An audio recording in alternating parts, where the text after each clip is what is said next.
poco lo de la libertad, ¿verdad? Digamos, nosotros realmente como sociedad tenemos una libertad, ¿o qué opina usted al respecto de este tema? Bueno, si hay algo que añora toda persona humana, sea creyente, sea atea, de una cultura o de otra, es precisamente la libertad. Lo que nos dignifica y nos define como humanos es nuestra vocación a la libertad. Entendida la libertad, ¿verdad?, como un sano proceso responsable de autodeterminación. Eso es algo que típico de nuestra cultura humana y lo que nos humaniza.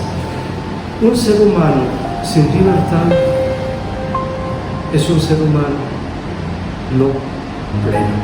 Desde luego, la libertad siempre aparecerá como un proyecto, muchas veces marcado por los altibajos de la existencia humana, ¿verdad?, por factores a veces endógenos, por factores exógenos, pero siempre aparecerá como la vocación fundamental. De ahí, por ejemplo, el gran celo del hombre hoy día en la sociedad. Todo aquello que atente contra una sana libertad, por naturaleza tendemos a rechazarlo, porque nos sentimos cohibidos, no nos sentimos autorizados para poder realizar un proyecto que yo creo que humanamente me va a beneficiar a mí como persona. Indudablemente la libertad no es una experiencia absoluta.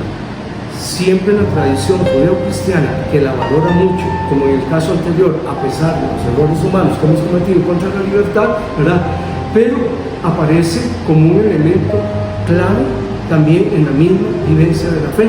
Incluso el último concilio de la Iglesia, que fue el Concilio Vaticano II, que se concluyó en el año 1965, termina afirmando, tiene todo un decreto, lo que se llama el decreto de Dignitatis Humanae, y termina afirmando en este decreto, ¿verdad?, la libertad es inviolable, incluida la libertad de conciencia y la libertad religiosa.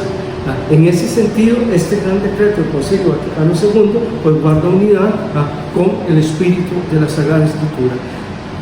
A veces por incomprensiones dentro de las más típicas, con un Giordano Bruno, con un Galileo Galilei, siglo XVI, siglo XVII, a veces hubo algunas incomprensiones, pero se debieron sobre todo por la interpretación del método teológico de la época y por la ciencia naciente, incipiente. Eso nos lleva a veces a hacer tan malas interpretaciones, pero esos errores que se han cometido en ningún momento significan un atentado contra la libertad.